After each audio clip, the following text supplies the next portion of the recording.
Okay, since there seems that the TA is getting questions about the exams, so perhaps I'll be as specific as I can be. The exam will be between 2 and 3 questions, depends on their scope. Each question will have several parts, and you will have more or less what is the points for each segment part or whatever. So that's very general. Now the exam will take 3 hours. You're allowed to bring anything that is not connected to the internet or anything else. No GPTs, no nothing else. Anything that you can put on paper, books, handwriting, whatever. But as I'm always saying, the exam is not the point to start to read the materials that you bring with you. It's more as an accessory for memory. Well, I've seen already guys trying to sit down and try to study the whole course during these 3 hours. That's not a good strategy. Okay, and anything else?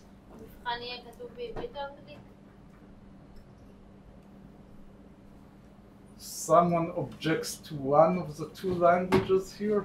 I think I have to write it in English because of the course requirements. Do you prefer? Should I add a translation to Hebrew? Yes. It wouldn't be important as an Okay. Any other languages? No, because I can use GPT to translate it. Okay, anything else? Okay, so what we are going to do today, for some reason already appears on the whiteboard, is basically we are going to do, I hope in the first hour or so, the BCS Hamiltonian, and if we'll have time, we'll start Dirac equation. Okay, and as I told you, I won't go into the whole mathematical details of the Dejean-Bogolobov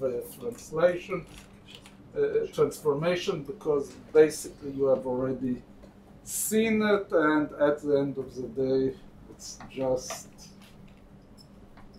simple or non-simple mathematics, but it's nothing better. The BCS Hamiltonian has very interesting physics, and I want to emphasize these points. Okay, so saying it's a Hamiltonian, so let's write it down.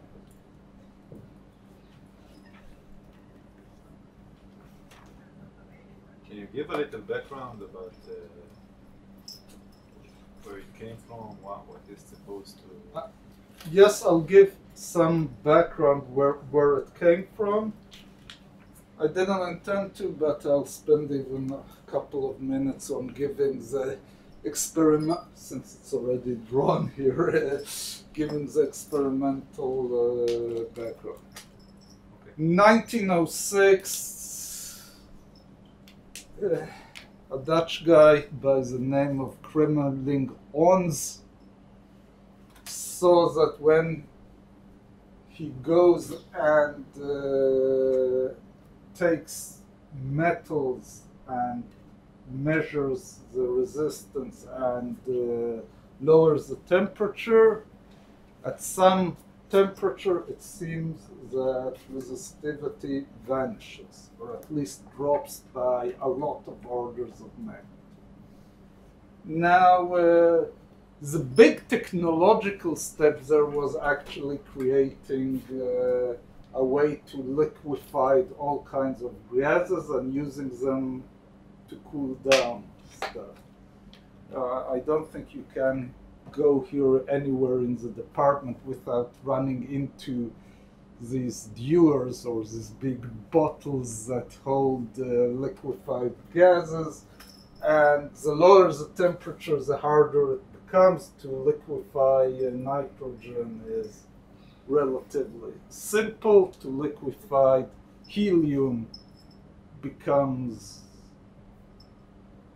more of a challenge, and basically the main experimental breakthrough that Kremlin-Ons achieved is to be able to liquefy helium, which liquefied somewhere around 4K minus 269 and something Celsius. And once he had this stuff, as any good physicist, he just dipped anything he could into it and measured whatever he could about it. And that's the field of low temperature physics. Okay, now this remained a mystery for almost 50 years. Okay, and the answers that came out from the BCS theory was that you know why this material is doesn't show resistance. Well, why do electrons in a regular metal show resistivity?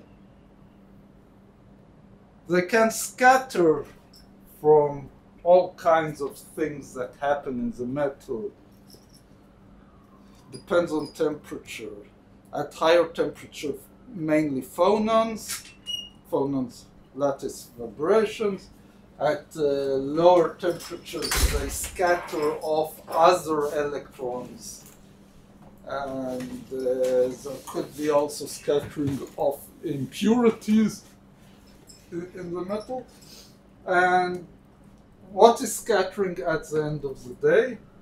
It's a very simple process. You move from some single electron state to another single electron state, and therefore the momentum doesn't carry through the system, and that's resistance. If you had the electron going this direction because the electric field and it flipped, not all current gets to the end. And moreover, if it moves to the energy moves to phonon, it also starts heating up. As anyone who ever touched an electric circuit noticed, it gives also heat. Sometimes it's even useful if you want to heat up something, cook something, whatever. Okay, so this material doesn't show resistance at very low temperatures, and the question is why? Okay, so basically the understanding that developed during the long period that people thought about it, and there were some points of progress, for example, understanding the connection, why the magnetic field penetration is different in a superconductor to metal. Actually, it's a much more precise way to measure the transition into a superconductor, because resistivity, always you have a limit on how exact you can measure resistivity. Someone knows on what I'm talking, because I won't get into it. Nobody? Basically, magnetic fields don't enter into a superconductor. As it's a perfect conductor, it's a perfect shield from a magnetic field. You increase the magnetic field. One of two things can happen. Either a complete breakthrough, the magnetic fields enters everywhere. That's known as type 1 superconductor. And the other solution, it enters in specific regions, which is called a vortex, a magnetic vortex. That's type 2 superconductivity. And these vortexes are actually quantized. The strength of the magnetic flux is quantized. They're very interesting. Again, this is not a course on superconductivity. Here we're looking on just a way to solve a certain Hamiltonian. Okay, all this is, so these clues were built, 30s, 40, no, 40s everyone was busy building either the radar or the atomic bomb, so no one, but 30s, you have London equations for people who know, are in the field, which apparently no one here is, so on. So it became clear that something happens here that electrons can't scatter. And since superfluidity was discovered before, and superfluidity is an effect in bosons, which basically tells you I have all the bosons in the ground state, and if they want to leave the ground state, they pay energy, meaning there is a gap there, and therefore they don't want to leave. So perhaps we have all the electrons in a ground state, and therefore they are not scattered because it costs a lot of energy to move into a different state. As we explained, to see resistivity, you have to have a scattering from one state to another state. That's wonderful, but a small problem. Electrons are fermions, they never sit in the same state. So the big contribution of BCS was coming up with a mechanism that basically tells you that how pairs of electrons, and pairs of electrons are already entities with either spin 0 or 1, form together. And if they have spin 0 or 1, they are bosons, and therefore can compensate. And the explanation, which again I won't touch, I'll just, is that because of the presence of phonons, electrons that usually would repel each other attract each other. And because it's an effect of phonons, phonons depends on the mass of the ions in the lattice, and that was and showing that the transition temperature of the superconductivity transition depends on you change from one isotope to a different isotope, temperature change in a predictable way. That was a smoking gun showing that this explanation is indeed the explanation, universally accepted in the after 56 or 57, and everyone was trying to increase the temperature of the superconductivities materials, because a superconductor is great, doesn't lose electricity, from power lines to the more important thing. If you want to create an electromagnet, you don't want to waste all this energy on heating up the magnet because it has resistivity. If you can avoid that, you can do all kinds of cool stuff. For example, nowadays when they are trying to do fusion using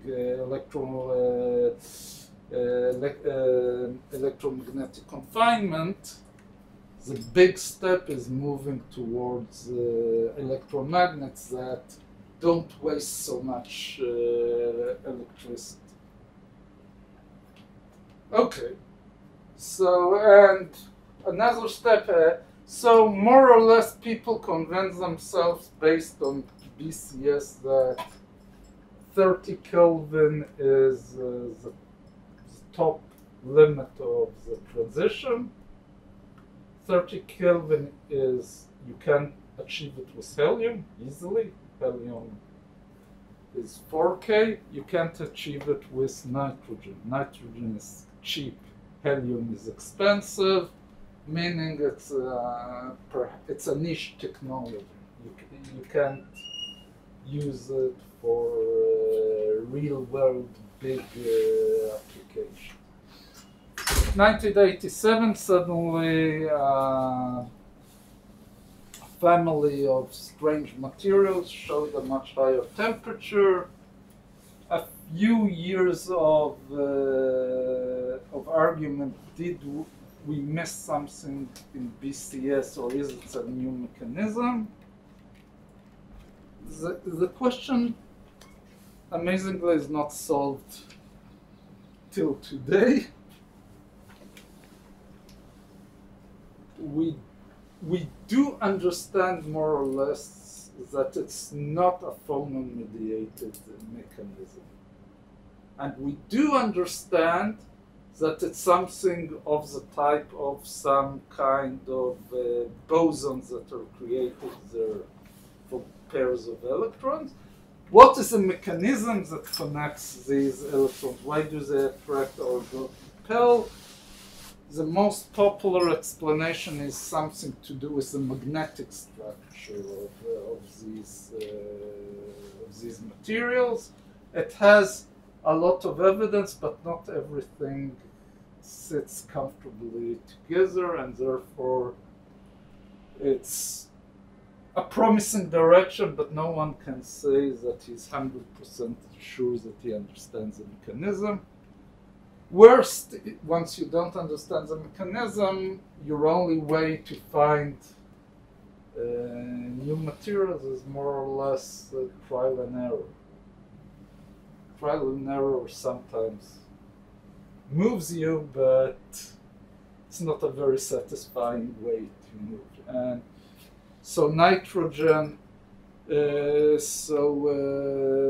temperatures that are above nitrogen, above 77 Kelvin, are abundant today.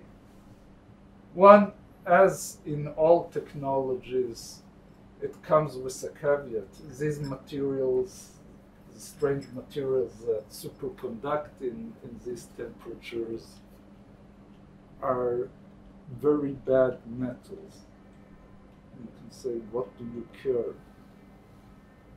Because they are superconductive, what do you care? If they will stop to superconduct, they'll be bad metals. But the problem is actually mechanical properties of these materials. They are closer to ceramics.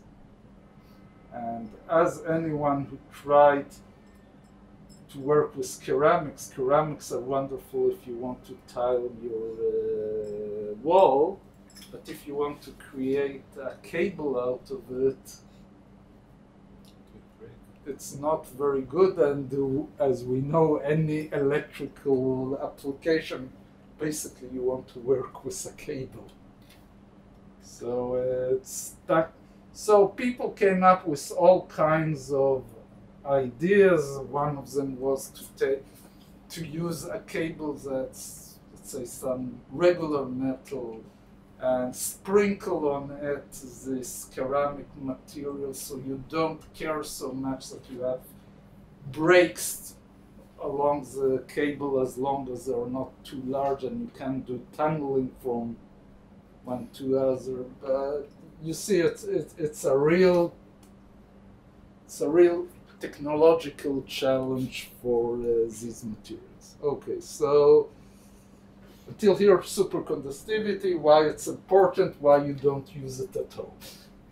And okay, so as I said, we are skipping here in this lecture on a few steps. I'm not explaining everything. It's more to show the basic physical idea behind the creation of the condensate. So I'm writing down the Hamiltonian of the electrons. We're still fermionic electrons, nothing beyond it.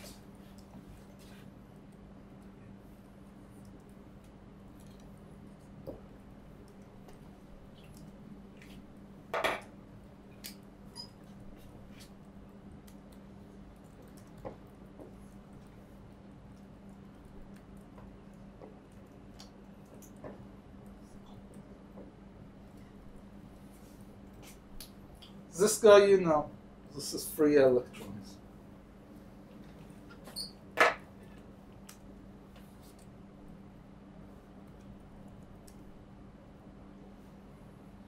And we know the solution.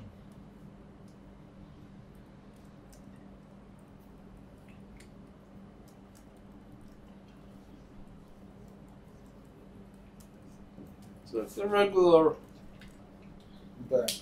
Pure scattering can occur. You have a Fermi energy. You can take an electron from below the Fermi energy and kick it above.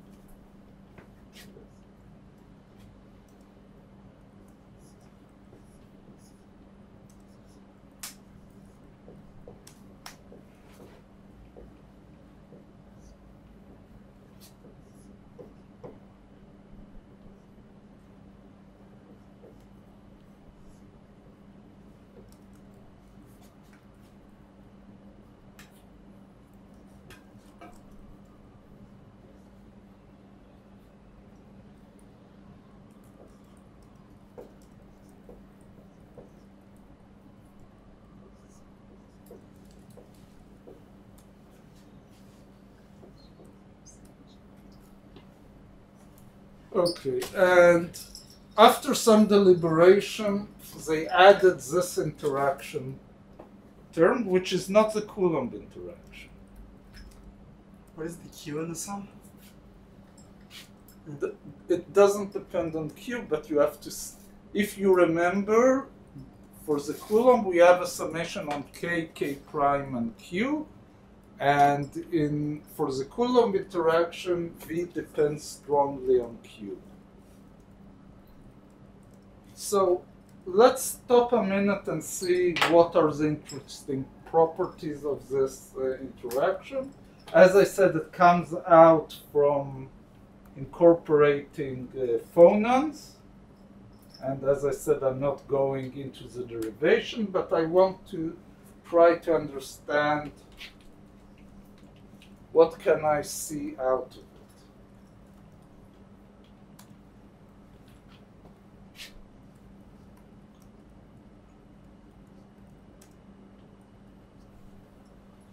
Perhaps the most important thing comes with a minus sign, which means it's very different than the Coulomb interaction. It attracts, it doesn't repel.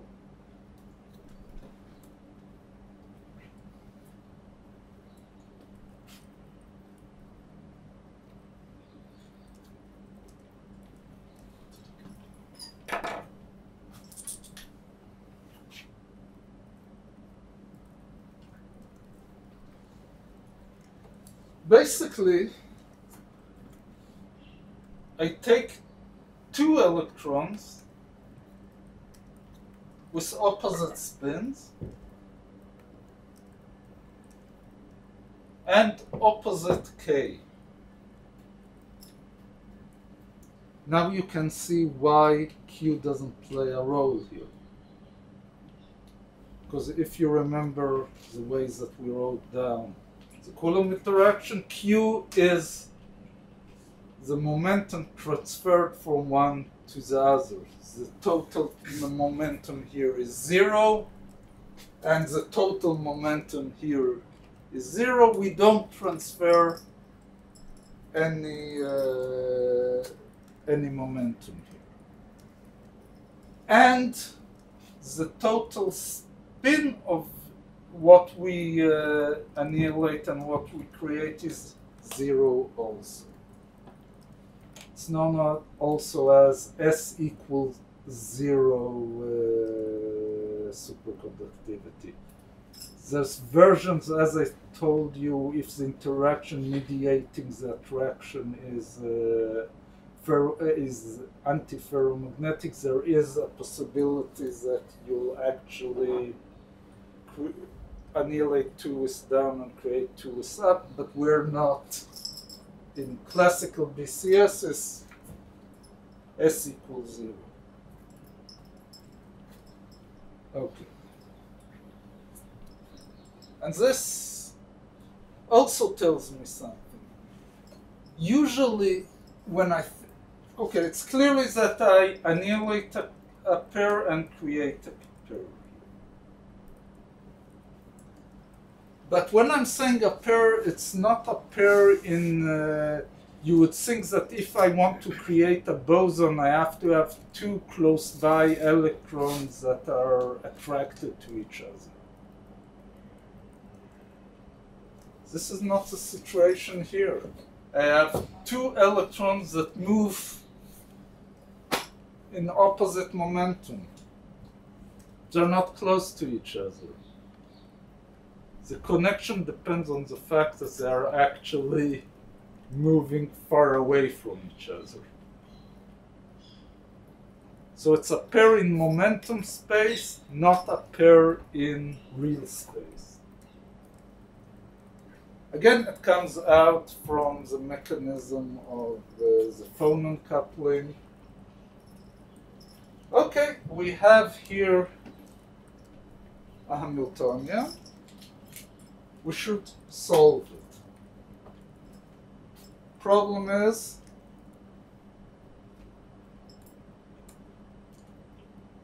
we don't, as usual, the same problems that we had with Coulomb interaction, we don't know to solve. Generally, we don't know how to solve an interacting Hamiltonian with 4 operators.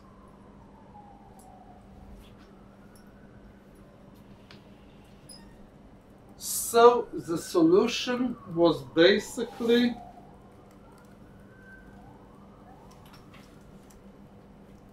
let's take this guy and change it into a Hamiltonian with 2 operators. I have 4.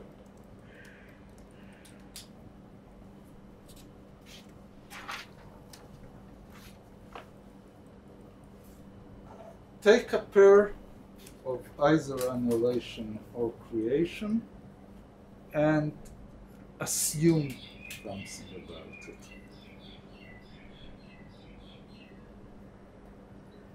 And the most important point to understand about BCS is we assume something, go through the mathematics, and in the end check if we're self-consistent. If we're self-consistent, we found the solution. That's perhaps the most important point about this game. So, from the point of view of how do I solve it? 1, I have attraction. I got a particular form of a 4-operator interaction, and I assume something about 2 of the operators. Sometimes it's called mean field. Okay, so what we assume? We assume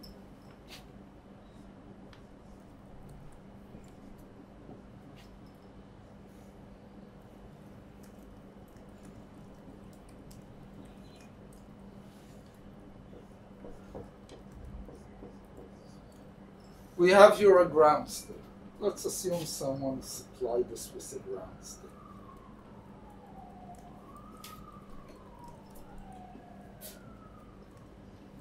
And let's define a parameter, delta,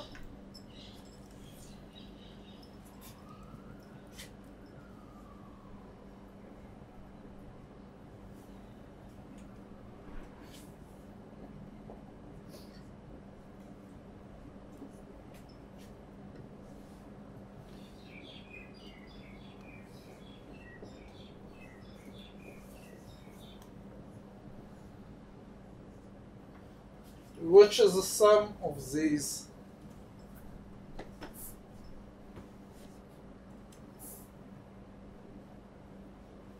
matrix elements.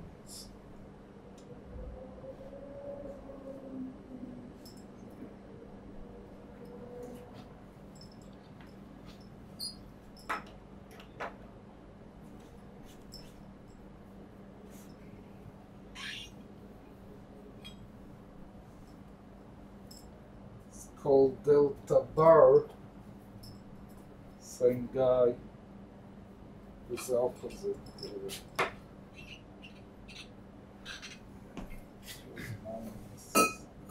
Sorry that you have to write an additional.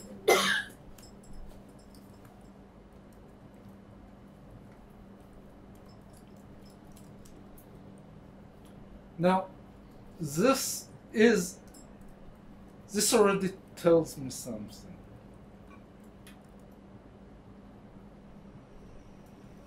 What do I know about omega s?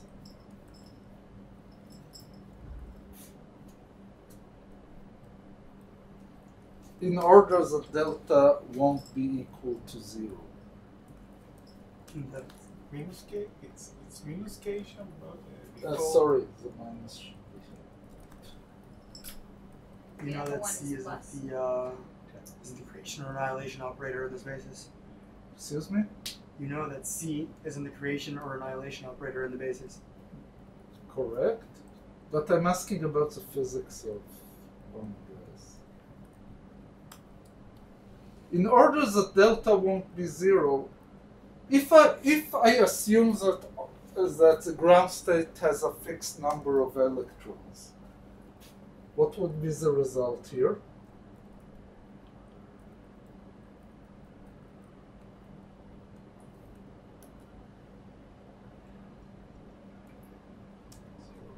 Zero. Exactly. Why? I destroy or create 2 electrons and multiply it with the same state.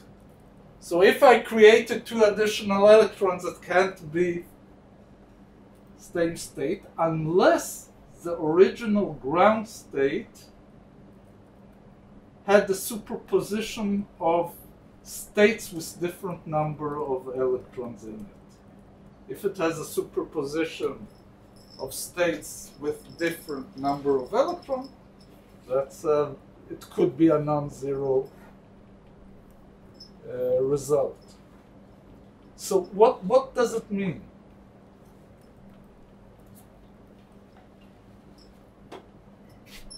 If I take a piece of metal, it's not connected to the outside, the number of electrons in this piece of metal would be constant. So this guy doesn't describe all the electrons in this piece of metal that became a superconductor. It describes only the electrons that became part of the condensate.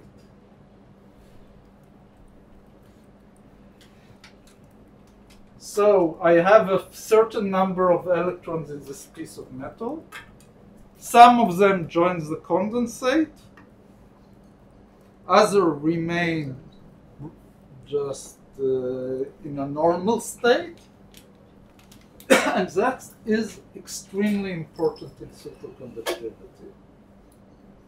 Not the number of pairs in the condensate is not fixed. I can have an average, but if I perform a measurement on the number of pairs in the state, could come out different results, and that's okay. Not only it's okay, it has to be this way, because otherwise this thing is zero, and this is a measure of the strength of superconductivity. If it's zero, it's not superconducting. Okay, and perhaps this is the most important thing to understand about the system.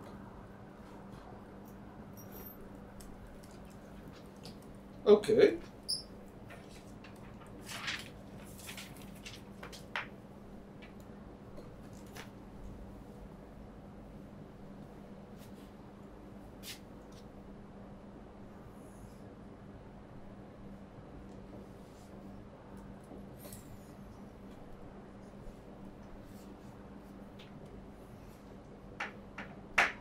If I don't have a fixed number of electrons, I have to put in something to control the average. We have seen it in one of the previous lectures, but basically here it's not convenient. I have to put in.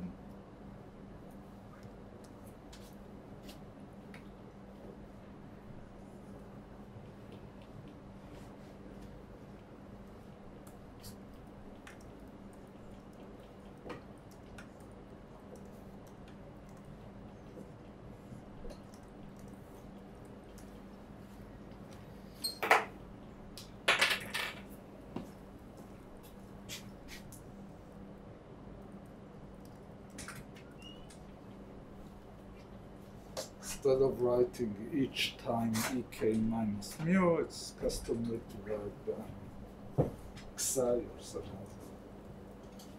other letter as function of k.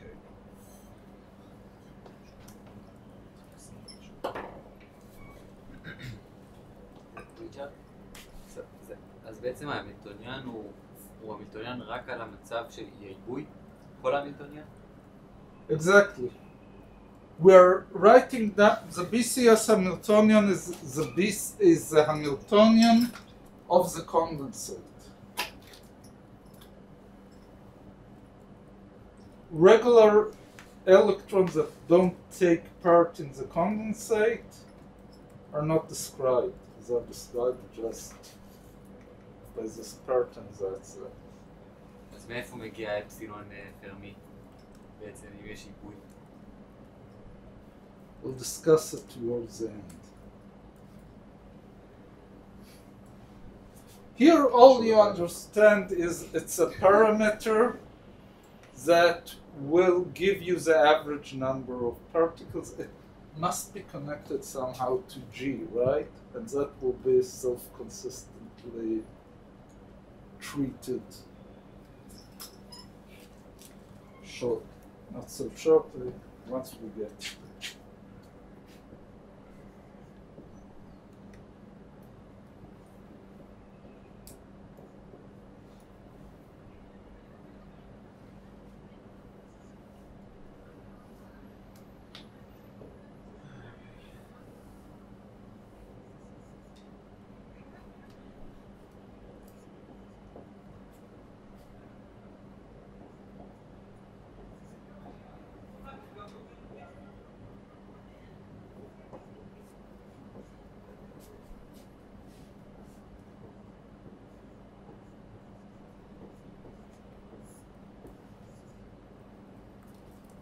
Okay, what did I do here?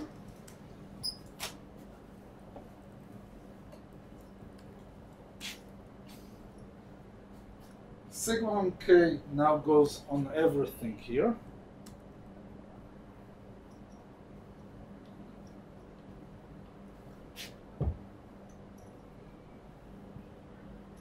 This guy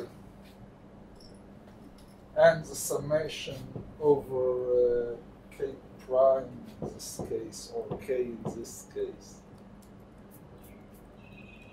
just as written here into the delta. You open it with the mean field approximation, the second term. Look, what am I doing here? Let's say I want to replace this guy. So I have here a summation in k prime I can move to here, right? It's not relevant.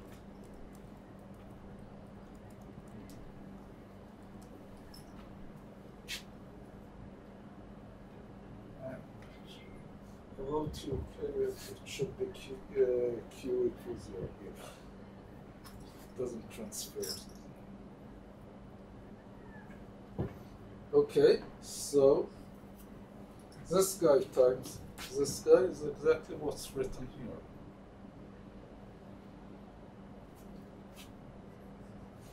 Which is this term.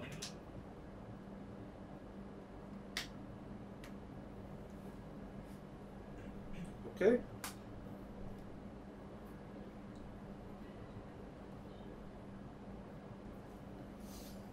Same game here gives me this term. Don't mind about the multiplication with the ground states. I'm going now to find the ground state. That is my goal. So I do the average already, or the matrix element over the ground state. Okay. An important point. So I have this, and if both of them are in mean field, just delta squared.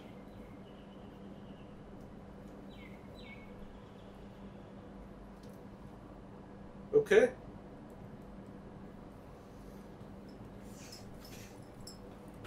Okay, so on one hand, this looks like something we should be able to solve for the simple reason that it has only two operators at each point here. Okay? On the other hand, it's not always creation and annihilation. We have it here, but here to annihilation, here to creation. That's the point that we come and use the Jean-Bogolubov transformation, which its whole purpose is to write C dagger and C as some linear combination of other creation and annihilation operators that will write you in the end of the day a Hamiltonian that has only one creation and one annihilation at each position.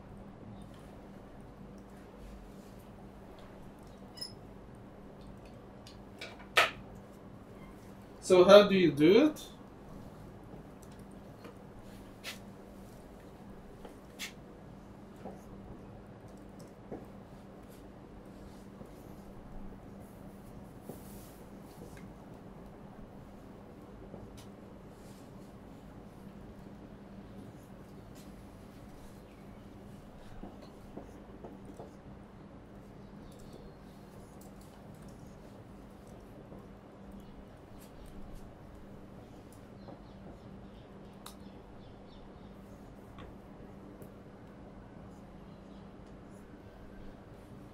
If we define these two vectors, vector 2 of operators,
Why? Just what? 2 by 2 matrix, just write down the definitions and see that you get the previous Hamiltonian. Why is this promising? One creation, one annihilation. Why it's not yet a solution? You have off-diagonal terms. What do you do to get rid of off-diagonal terms? You change bases. And that's the whole magic of the Jen-Bogolubov transformation.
So I define a pair of new creation and annihilation operators alpha and connect them with the previous defined one by a rotation.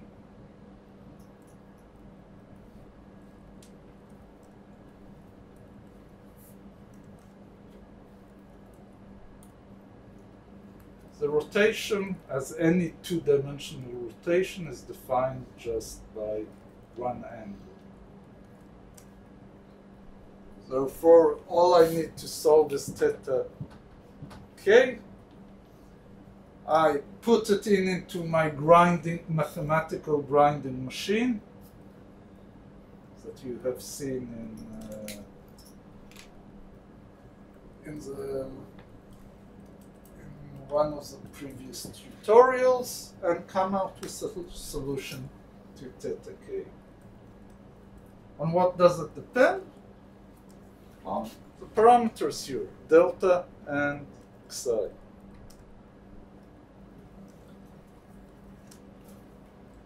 And I'm just quoting the solution. Writing it down will take 10 minutes, but nothing clever here. You just put in the definitions and demand that the off-diagonal terms will be equal to 0.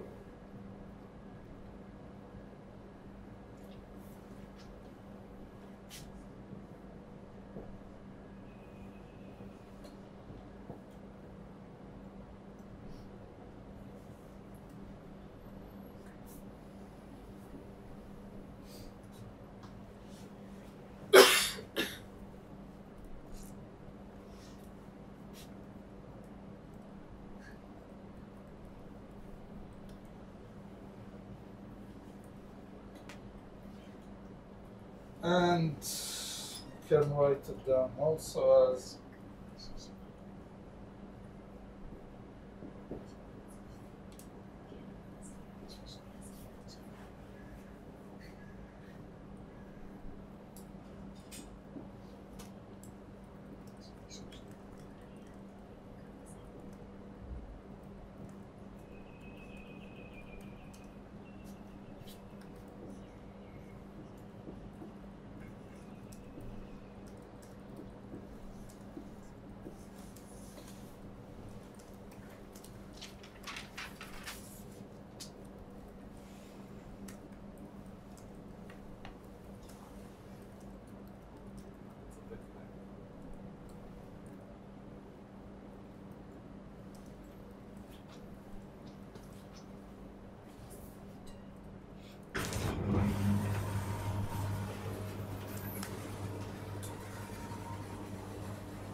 So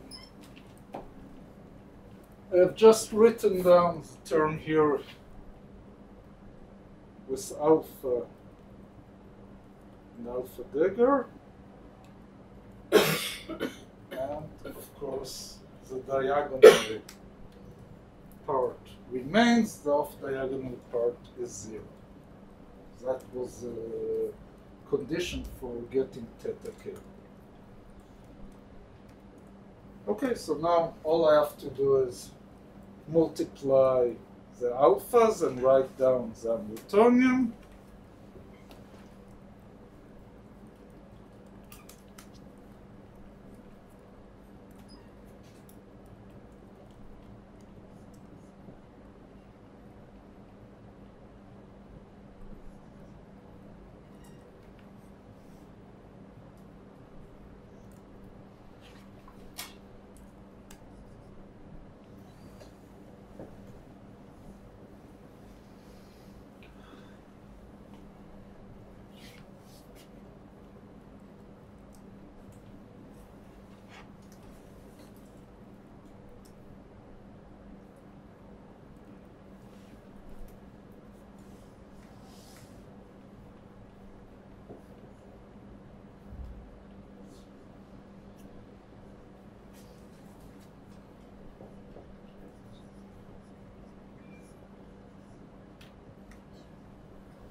And you can check that the commutation relation or anti-commutation relation between alpha and alpha dagger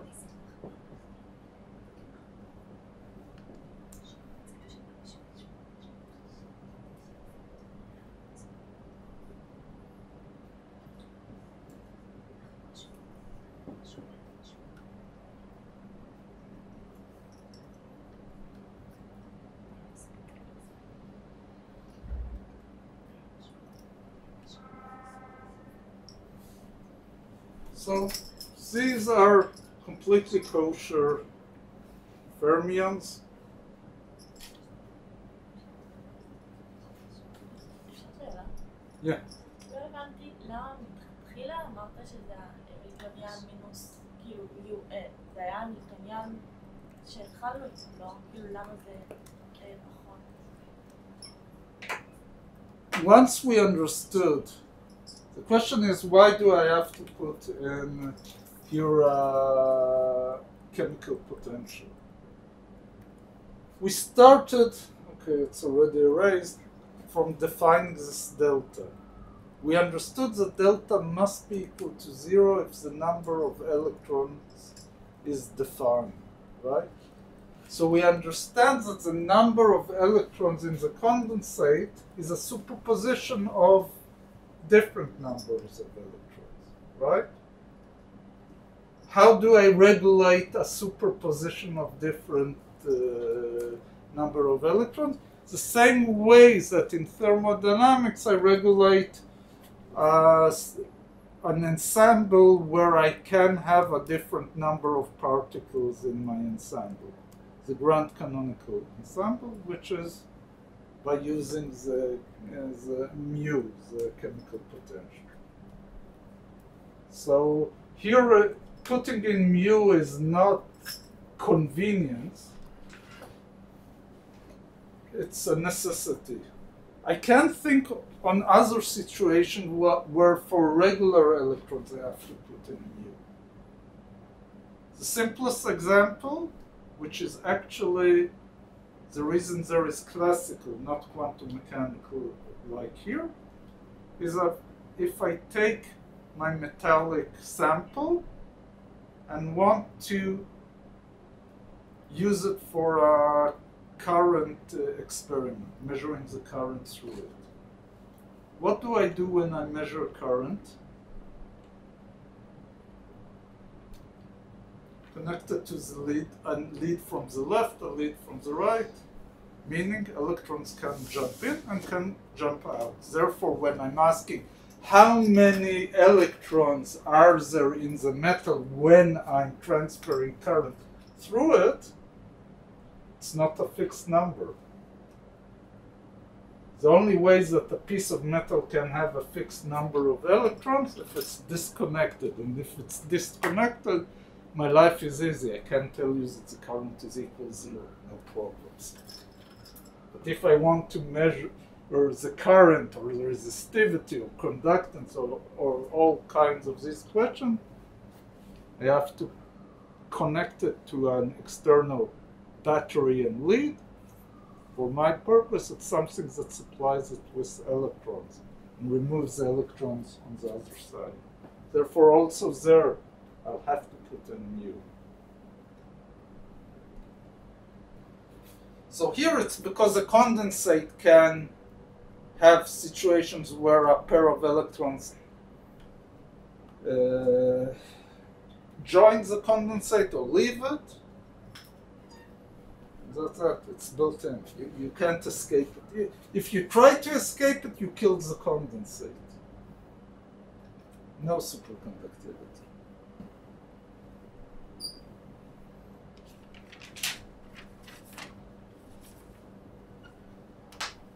Okay, so the good thing here, this is a bilinear Hamiltonian which has a solution. What is the solution?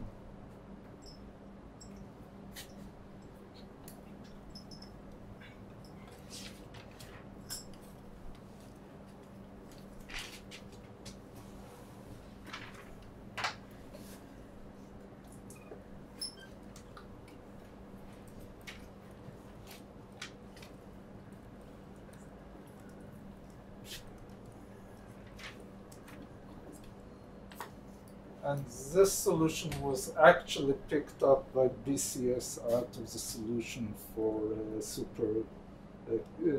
superfluidity. Solution.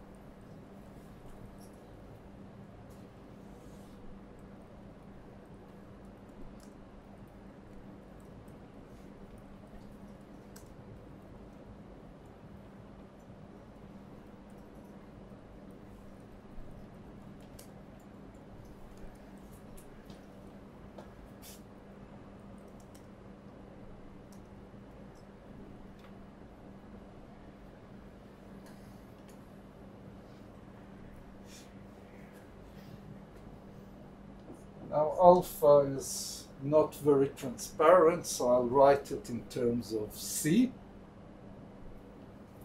just using the definitions that we gave.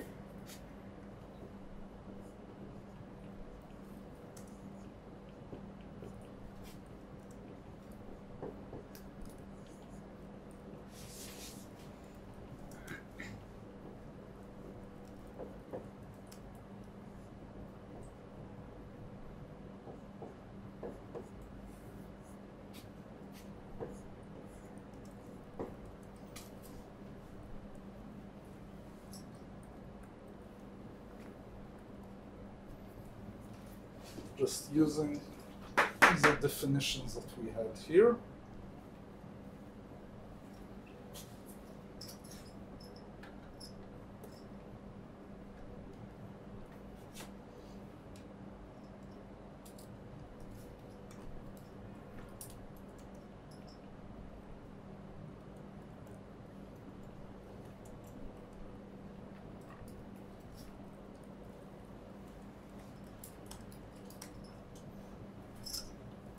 And end of story is closing up the self-consistent result.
using the definition of sinus and cosine given previously. So what's the main point here? This is a self-consistent equation. All the physical information comes into psi and g. Strength of the attraction and psi is, we erased it, but you remember is just the single particle energies and mu. If I can close up the loop here and get a solution for delta which is not equal to 0, because a solution that is equal to 0 is immediate, we have superconductivity. And physically, what does it mean? That the electrons are ready to remove themselves from the regular electrons sitting on the regular single particle energies and move into the condensate, create pairs. If there's no solution except for 0, so it won't be a superconductor.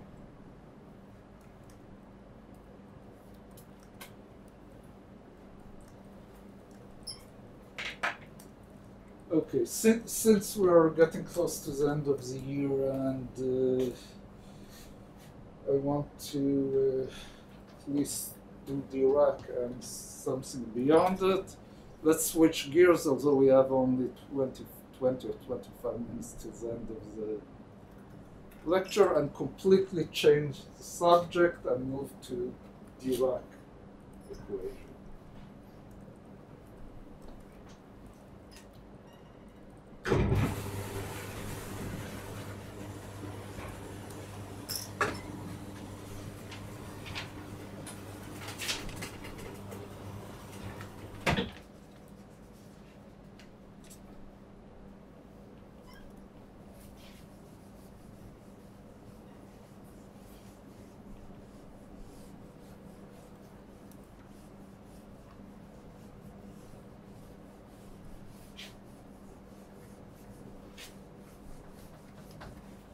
אפשר לתאר שאלה עכשיו? Mm-hmm. למה היינו צריכים לעשות את כל זה, אם הרי הדלתא מלכתחילה הגדרת אותו כאופרטור הורדה או עלייה על מצב היסוד, אבל אם מלכתחילה כאילו זה 0, אז אין. אז זה לא מצב היסוד, so it's not the ground state. I assumed this is a ground state and calculated how should what is the energy that this Hamiltonian gives me, right? And if it comes out that the solution gives you delta equals 0, so it's not a relevant solution. That's exactly self-consistent. I assume that it's a solution, go through the math, see what I get as a solution, and see if it corresponds to the assumptions that I did in the beginning. Yes, good. No, so this assumption wasn't correct, and just go and find a different ground state.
Okay, assuming that C and H bar are equal 1, this is the Schrödinger equation. So what's bad with the Schrödinger equation? It's clearly not Lorentz invariant. T and X, Y, and Z have a different operators connected with them.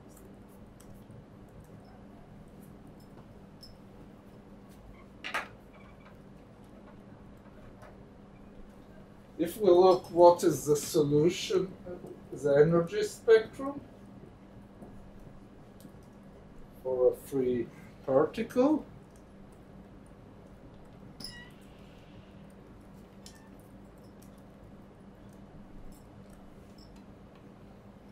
okay, so how do I correct it?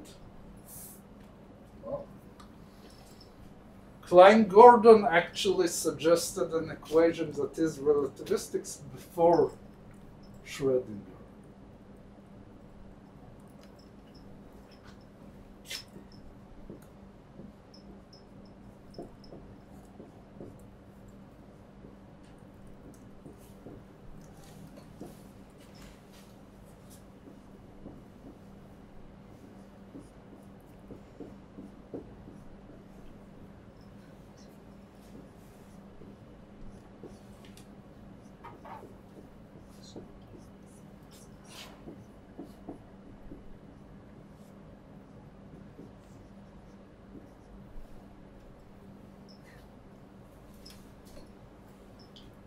Wonderful equation. Gives you even Lorentz invariant solution and gives you the regular classical relativistic energy. So this is one of the cases in life that being too smart is bad for you. Why? Because if you go and solve this equation, you go into a lot of trouble. First of all, you don't have a ground state here.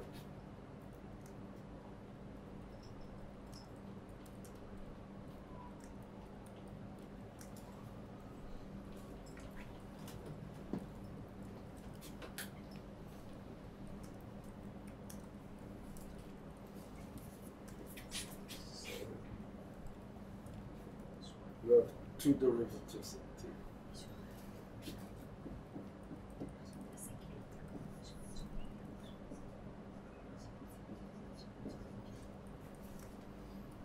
You have a minus branch that goes to minus infinity, and anytime you ask, is this the lowest energy? No, increase p, you can go even lower in energy. Now, the whole game of quantum mechanics started with, well, not started, at least for atomic systems, started from the fact that the electron doesn't go into the nucleus of a hydrogen electron. It has a ground state, and it can't go any lower. This guy can always go lower.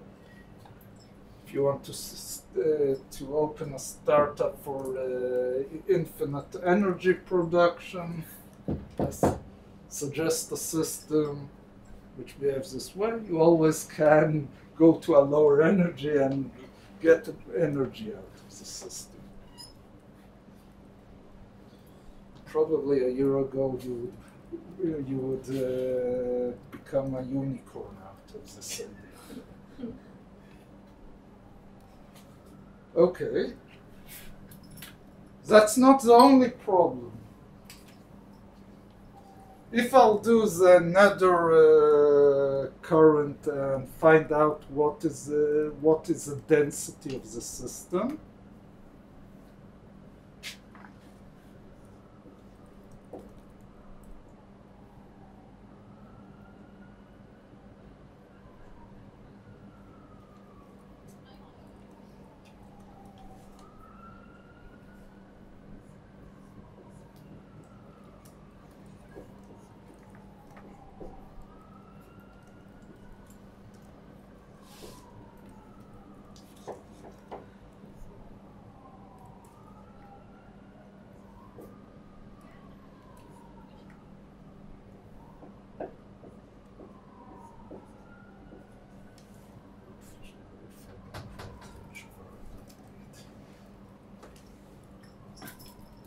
this guy is not constant.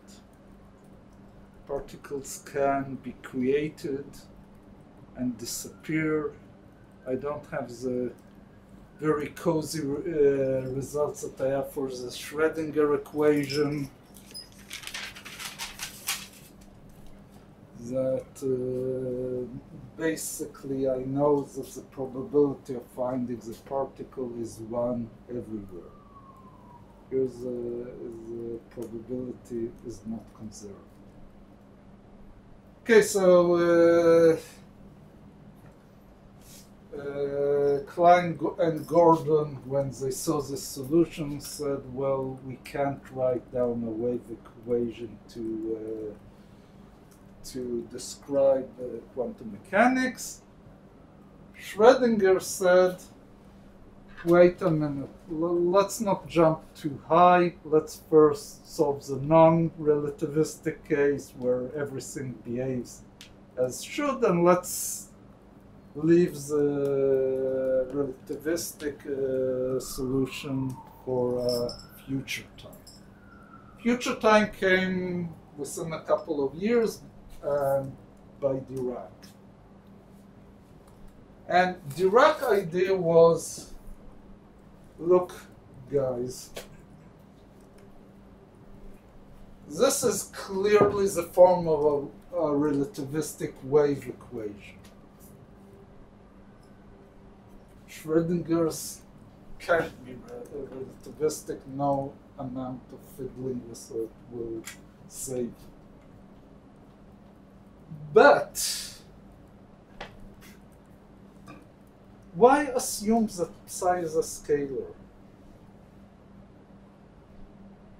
Let's see the minimal size of psi for which we can find something that behaves okay. And this is basically the Dirac equation. Moving from psi that is a scalar to psi that is a vector with 4 components. Dirac at the time didn't have any clue what are these 4 components. His only requirement was what is the minimal size of psi where I can get an equation that has a relativistic form and doesn't give me nonsense. Okay, so what did he do?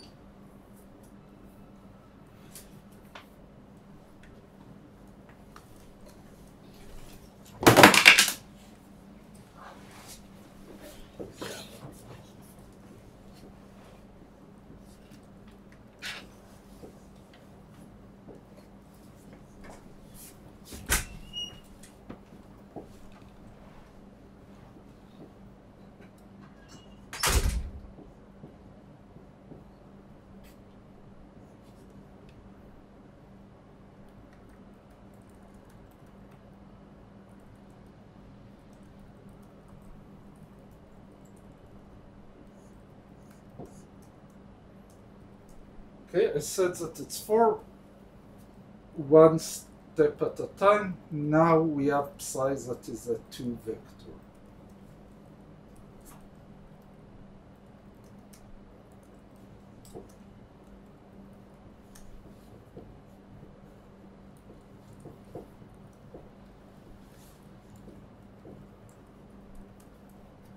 Okay, what do we see here? That he borrowed from Schrödinger, very clear. What is alpha? What is beta?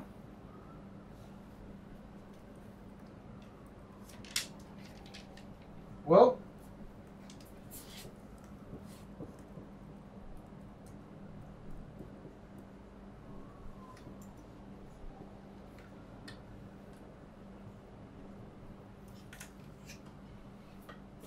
there are 2 by 2 matrices, which we would choose in order to fulfill the following requirements.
I wanted to follow relativistic energies.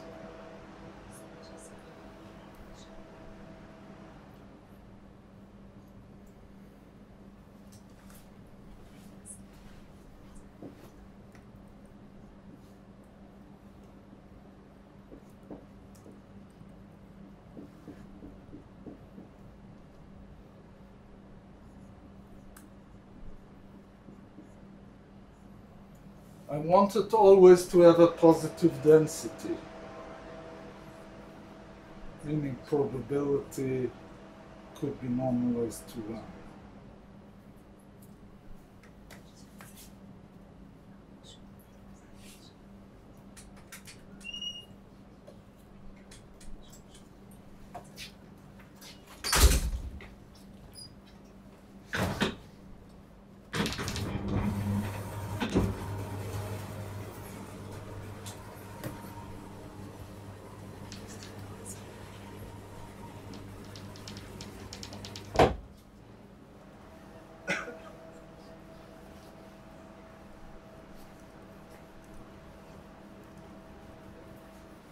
If the energy is still as Klein-Gordon's, so you still have the problem of minus.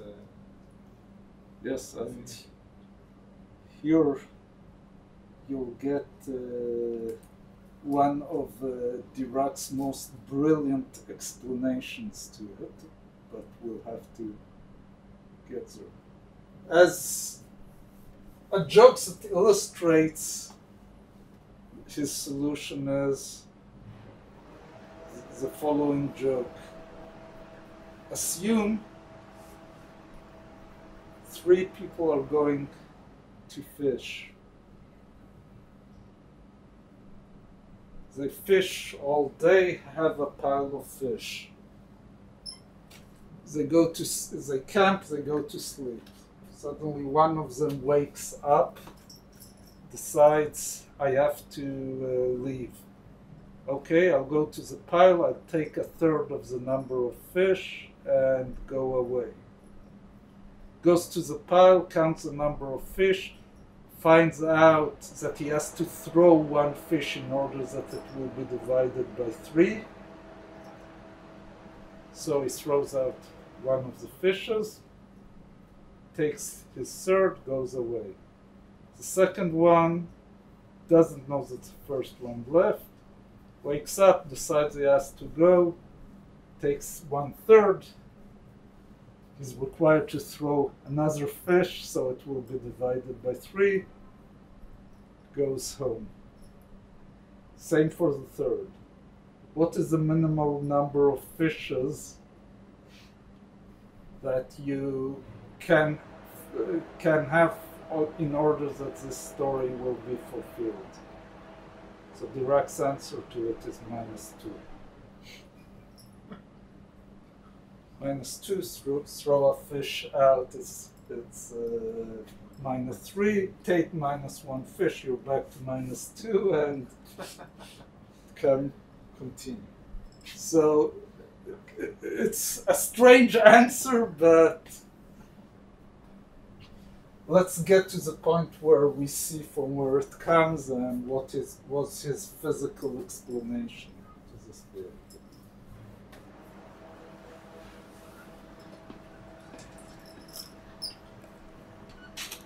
Okay, so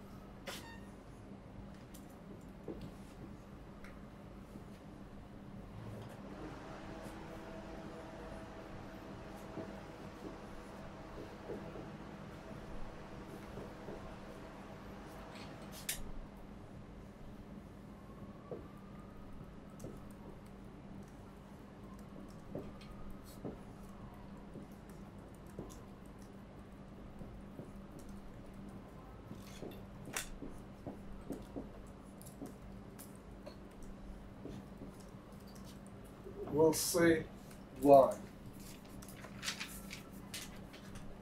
So I have here 4 2x2 matrices because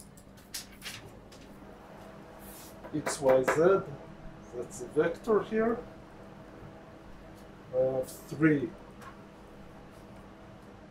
alpha matrix, 3 2x2 alpha matrix, and 1 beta matrix.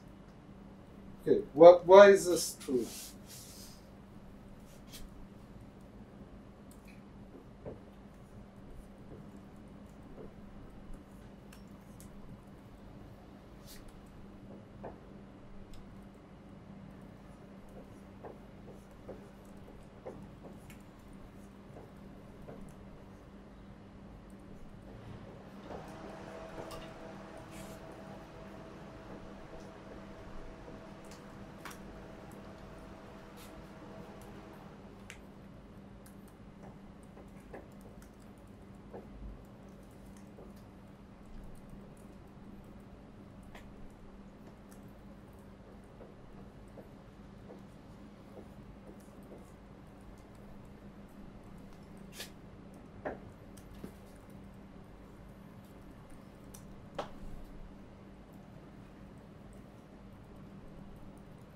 Okay, just perform another subsequent application of the left and the right side on the Dirac equation. Let's see what we get here.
מי אמר אבל שאלפא לא תלויה במרחב? אפשר להזיז אותה. It's just a 2x2 matrix. Okay. Well, when I said X, Y, Z, I better 1, 2, 3. It doesn't exist in the usual real space. Okay, all I did here is just write down the 3 terms, alpha 1, alpha 2, alpha 3, and did the multiplication. It's long, but nothing beyond that. Okay, and what do I want in the end?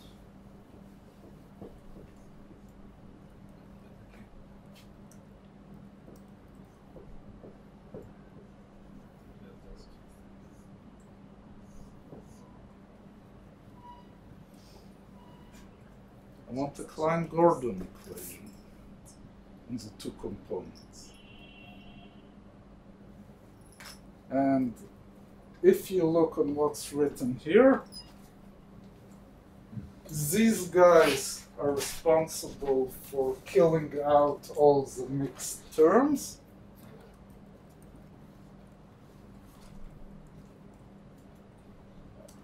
Beta square equal 1 is responsible for this.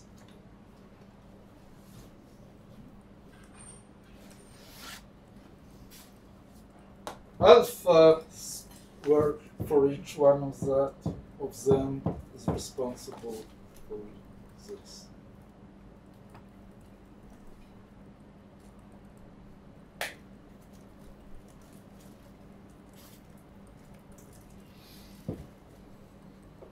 Okay, so we got here at the end a Klein-Gordon equation for two components. What remains to understand, what did we gain by writing this form to begin with?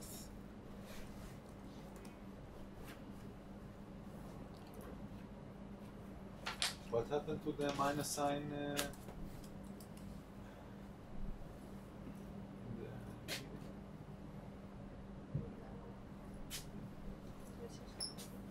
Minus sign, at least here it should still be. No, it's still, here is this,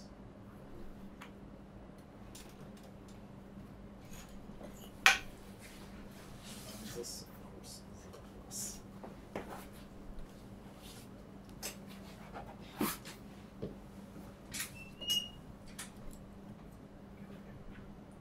okay, so this was the first step in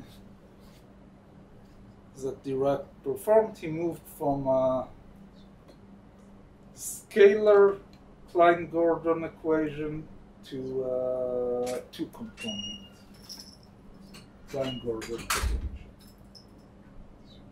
But wrote the equation for each component. He showed that you basically can write it down similar to Schrödinger with some structure. We proved. As long as you choose alpha and beta that follows this behavior, you end up with a Klein-Gordon equation, but you can see that you have a beginning of hope, because Schrödinger equation, at least the density was always constant. So perhaps for each component here, we'll end up with a density that is constant.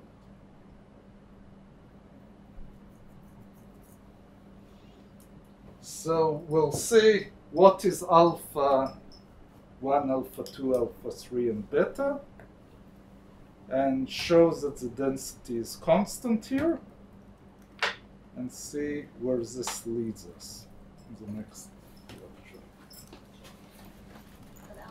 Thank you.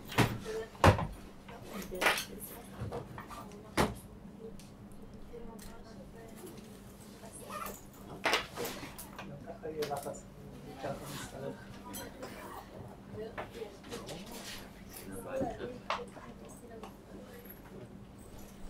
חלק ממני.